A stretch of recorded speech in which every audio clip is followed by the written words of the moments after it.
চাহ বাগিচাত ফৰলেনৰ নামত শ বিঘা মাটি তেওঁলোকে উচ্ছেদ কৰিবলৈ বিচাৰিছে আৰু যোৱাকালি হাতীকুলি চাহ বাগিচাত তেনেধৰণৰে ঘটনা আমি দেখিবলৈ পাইছোঁ। এই চৰকাৰখনৰ দৃষ্টি অকল আমাৰ চাহ গছ আৰু কৃষিভূমিৰ ওপৰতে, আৰু তেওঁলোক নিজৰ ব্যক্তিগত স্বাৰ্থৰ বাবে তেওঁলোকে এনেধৰণৰ কাৰ্য কৰিবলৈ বিচাৰিছে।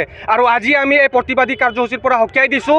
অনাগত আহিবলগীয়া দিনত যি আহিবলগীয়া 2026 ইলেকশ্যনত আমি ইয়াৰ প্ৰত্যুত্তৰ দিবলৈ সাজু আছোঁ।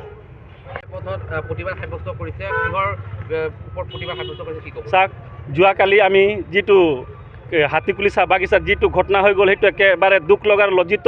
যিহেতুকে অসম চৰকাৰৰ মাননীয় মুখ্যমন্ত্ৰী তেখেতে নিজৰ একনায়কত্ববাদ চলাই আছে, আৰু যিটো আমি গম পাইছোঁ হাতীকুলি চাহ বাগিচাত চাহ গছ উচ্ছেদ কৰি বিলাহী হোটেল বনোৱা লাগিছে, আৰু এই বিলাহী হোটেল বনাই আমাৰ চাহ শ্ৰমিক দূৰৰ কথা সেই বনিয়া গোষ্ঠীকহে দি আছে। আমি আজিৰ পৰা কি দেখিছোঁ, আজি ঢোল ঢাক বজাই আহিছিলে চাহ শ্ৰমিকৰ উন্নতি কৰিম বুলি, চাহ শ্ৰমিকক মাটিৰ পাট্টা দিম বুলি, কিন্তু কি আজি দি পাইছে? আজি শ বিঘা বনিয়া গোষ্ঠীৰ নামত মাটি দি আছে, কিন্তু চাহ শ্ৰমিকক 1 বিঘা মাটি দি পোৱা নাই।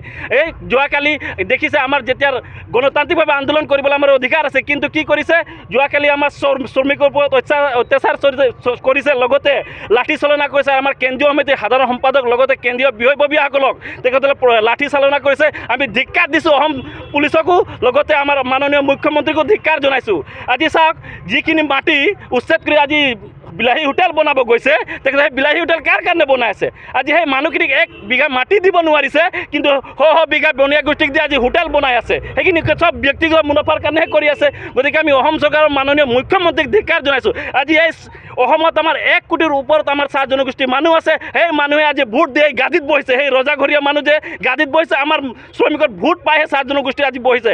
আজি যদি আমি বহাব পাৰিছোঁ তো তাৰ পৰা উঠাই দিবও পাৰোঁ। গতিকে আমাৰ যিটো ইলেকশ্যন আহিব 26ত আমি এই প্ৰতিক্ৰিয়া আজি কৰিছোঁ যে এইটো আমি দেখাই দিম, আৰু নিশ্চয় আমি বিজেপিক একেবাৰে ভোট বৰ্জন কৰি দিম বাগিচাসমূহত।